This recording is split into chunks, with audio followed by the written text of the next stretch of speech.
Hola, mi nombre es Manuel Area y quisiera hablarles hoy sobre lo que es el concepto de competencia digital y abordar también en qué medida podemos trabajar este concepto a través de las TIC, a través de las tecnologías de la información y comunicación en las escuelas. Para ello, convendría que miráramos y retrocediéramos nuestra mirada a lo que era el comienzo, el origen de la escuela como institución. Y eso es volver la vista hacia el siglo XIX, que es donde se fundan y se crean las escuelas como un proceso educativo en masa desarrollado por los gobiernos. Recuerden que es a mediados del siglo XIX, finales, según los países, cuando surge el concepto de sistema escolar.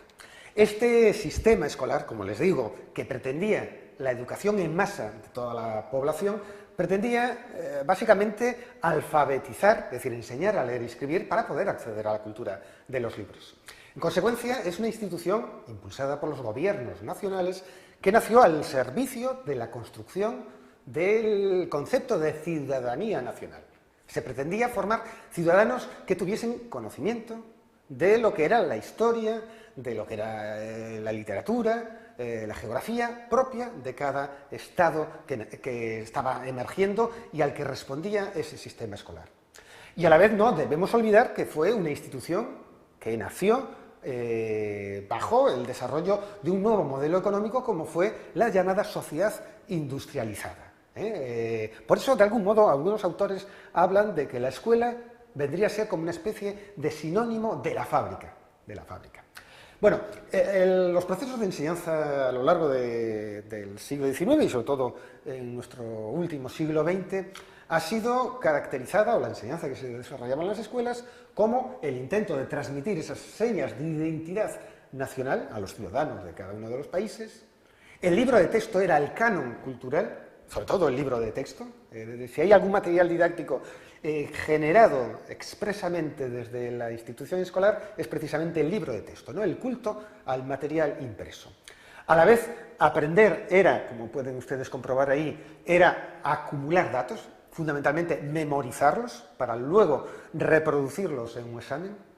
El profesor, de algún modo, el docente, era el protagonista de todo el proceso didáctico de enseñanza, era el que tomaba decisiones, el que actuaba, el que dictaba, que explicaba, que corregía, que evaluaba, en definitiva, el gran centro de enseñanza, y el tipo de metodología didáctica utilizada era caracterizada por lo que se conoce como la metodología por exposición, es decir, el profesor expone, muestra lo que él ya sabe y los alumnos aprenden por recepción. Bueno, evidentemente este modelo de escolaridad ha sido predominante en este siglo XX, pero a la llegada del siglo XXI, con la aparición de las tecnologías digitales, con la explosión a gran escala de la denominada sociedad informacional, este modelo se está quedando obsoleto, anticuado. Por ello, la escuela del siglo XXI tiene que replantearse, redefinir qué significa alfabetizar para esta nueva sociedad digital. ¿Qué significa ser un ciudadano culto de este comienzo del siglo XXI? Entre las propuestas, y hablo en particular del currículum del sistema escolar español, en la última reforma curricular que se ha realizado, se ha incorporado lo que se conoce como una nueva competencia denominada tratamiento de la información y competencia digital. ¿Qué es la competencia digital y, sobre todo, cómo enseñarla? ¿Qué significa enseñarla? En primer lugar, y por decirlo en pocas palabras, la competencia digital significa aprender, que los estudiantes aprendan a acceder a la información. Y eso significa que tenemos que trabajar con ellos las habilidades instrumentales para que a través de las distintas tecnologías, sean tecnologías de los libros, pero fundamentalmente tecnologías digitales, sepan utilizarlas para localizar información, y información que sea útil para sus propósitos, para que les resuelva problemas. No solo hacer búsquedas sin más, sino búsquedas racionalizadas.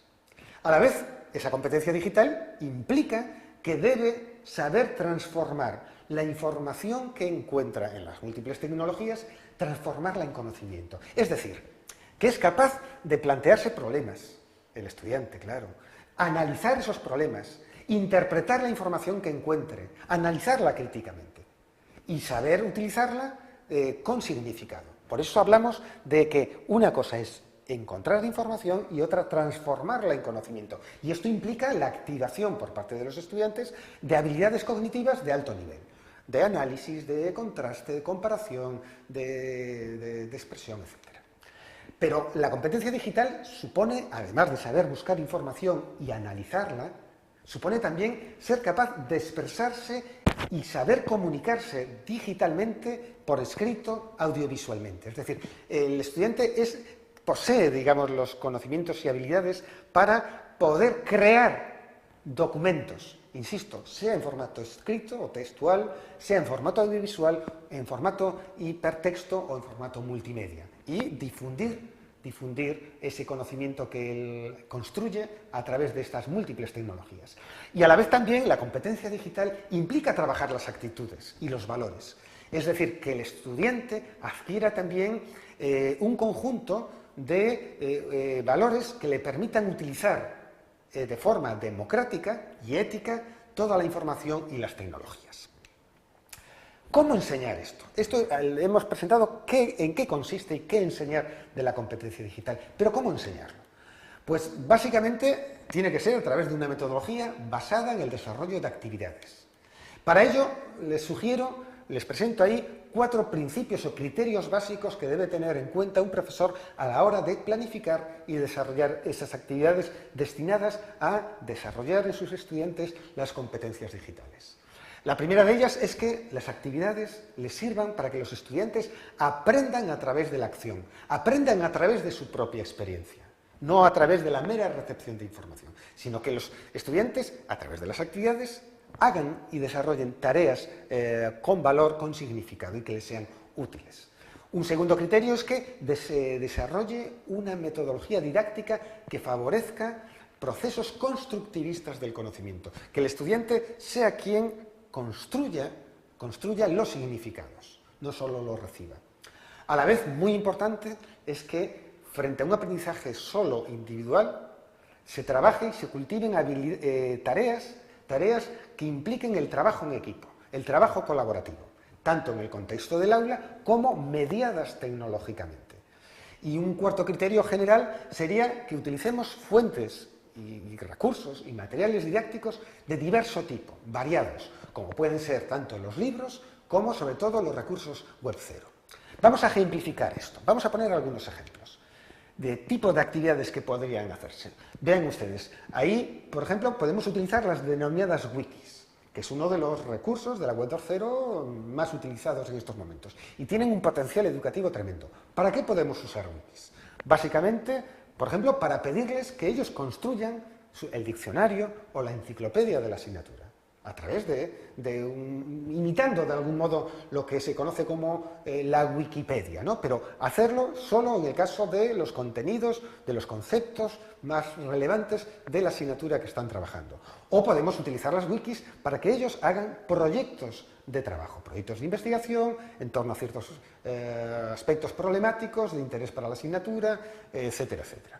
Podemos pedir y utilizar los blogs, otro de los grandes recursos de la web 2.0, pero blogs construidos por los propios estudiantes, a modo de diarios, donde publiciten y proyecten y den a conocer los trabajos de clase, los proyectos que desarrollan, noticias que ellos encuentran en prensa, en internet y las publican en su propio blog, que en su blog que también incorporen aquellos objetos digitales que construyan, que busquen y pongan en sus blogs también enlaces que haya en internet de sitios web interesantes para la asignatura. Es muy importante utilizar, por ejemplo, también los foros o espacios para los debates dentro de la clase. En este sentido, actividades o tareas escolares como lo que se conoce como la correspondencia escolar, es decir, clases que se comunican a través de correo o a través de foros, es muy útil este instrumento, o para lo que es el cultivo de los proyectos de aprendizaje de segunda lengua, en inglés, francés, etc. Es también interesante organizar actividades para que los estudiantes creen sus propios vídeos, sus presentaciones multimedia y aprendan también a compartirlas, a publicarlas en internet. A la vez también es evidente que tenemos que plantearles tareas, actividades que impliquen que ellos tengan que aprender a buscar información a través de los buscadores. Lo importante no es buscar información sin más, sino saber cómo utilizar los distintos recursos que hay en Internet, y hay muchos, para encontrar información valiosa. Podemos también plantear actividades de diálogo bien en tiempo real, como son los chats, o en tiempo más diferido, como son los foros de debate. Las presentaciones multimedia de las que hemos hablado y de los videoclips. Podemos desarrollar actividades de colaboración a través de escuelas o de clases que están dispersas a través del mundo. Internet es una de las grandes cosas buenas que tiene, ¿no? Que nos permite establecer puentes de colaboración, de comunicación, más allá del espacio físico de nuestras aulas. Podemos desarrollar proyectos de trabajo basados en lo que se conoce como las webs o las cazas del tesoro, en las cuales podemos encontrar muchas en Internet. Podemos utilizar las llamadas PDI o pizarras digitales educativas en los contextos presenciales de nuestra aula y utilizar, lógicamente, también los recursos audiovisuales para establecer comunicaciones entre estudiantes, profesores, expertos que están lejanos a través de la videoconferencia. Podemos utilizar también Internet para comunicarnos, nosotros como profesores, con nuestros estudiantes a través de lo que conoceríamos o se denomina tutoría electrónica. Y evidentemente Internet se puede utilizar como un espacio para hacer educación a distancia a través de aulas virtuales en la modalidad que se conoce como e-learning. Y nada más. Muchas gracias.